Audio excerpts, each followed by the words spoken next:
Hello, brave little stars. Welcome to the Crackup Factory, where courage meets mystery. Not every story begins with sunshine. Some start in the deepest shadows. But that's often where the brightest light is born. Gather close, because today's unforgettable story is the girl who heard shadows. In the forgotten town of Grahalo lived a quiet girl named Mara. She came from a poor home, with thin shoes and an old, faded dress, but her eyes held a hidden fire. Mara had a gift, a secret that nobody understood. She could hear shadows speak. At night, as darkness fell, whispers would curl around her room, soft voices saying things like, "Listen, follow, don't be afraid." But the people of Greyhollow didn't see a gift. They saw a problem. Her unique ability made them uncomfortable, and they mocked her for it. Her teachers would dismiss her claims, shaking their heads. The other kids would point and whisper, "There's the strange girl. She's a liar. She must be cursed." The constant judgment took its toll. Her mother would often weep, not knowing how to help her daughter fit in. Her father, tired and defeated, had all but given up hope. Mara walked through her days utterly alone, a ghost in her own town. One night, the weight of it all became too much to bear. She ran outside, the cold wind whipping at her face, and cried out into the darkness, "If I'm meant to change anything in this world, why does it have to hurt so much?" Just as the last word left her lips, the shadows around her began to stir and dance. A faint, gentle glow filled her small room. From that light, a voice as soft as moonlight answered her, because light is born in the dark. A magnificent white-winged figure stepped out from the shadows, an angel that only Mara could see. The angel looked at her with kind eyes and said, "You are not cursed, Mara.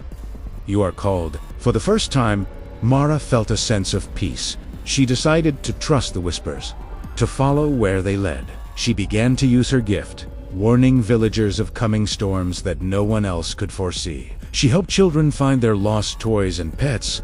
Guided by the silent voices, she could sense danger lurking just around the corner before it arrived. But still, no one believed her. They saw her warnings as coincidences, her successes as mere luck. They continued to dismiss her until the night of the broken bells. That night, a violent quake tore through the ground shuddered, and the old dam that held back the river began to crack under the immense pressure. A low rumble turned into a deafening roar as water began to surge toward the sleeping town. Mara didn't hesitate. She ran into the town square, her voice ringing out through the night. "Wake up, everyone! Get to high ground! The dam is breaking!"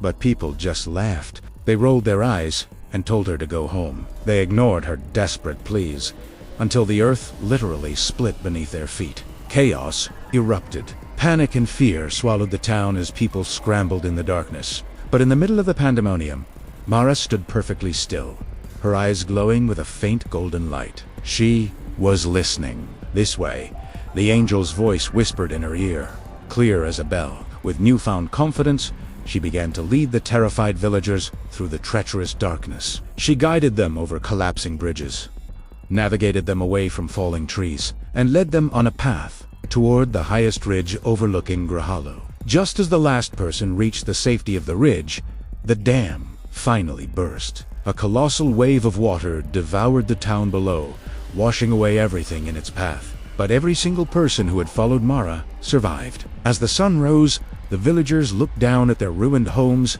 and then they looked at Mara. For the very first time, they saw her not as strange or cursed, but as Kosen.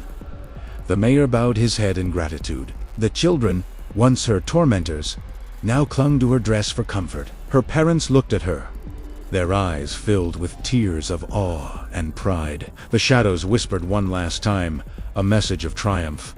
The girl they rejected has become the light they depend on. From that day forward, Mara built a new life and a new town. She taught others how to listen, not with their ears, but with their hearts too. Hear the quiet voices of intuition and hope. She became known far and wide as Mara of the Whispered Dawn, the girl who heard hope. The moral of her story is a powerful one. Never bury your gift, just because others fear it. Your difference, the very thing that makes you unique, might just be the light the world has been waiting for. Thank you for listening, little stars. Don't forget to subscribe for more stories from the Crackup Factory. We'll see you next time.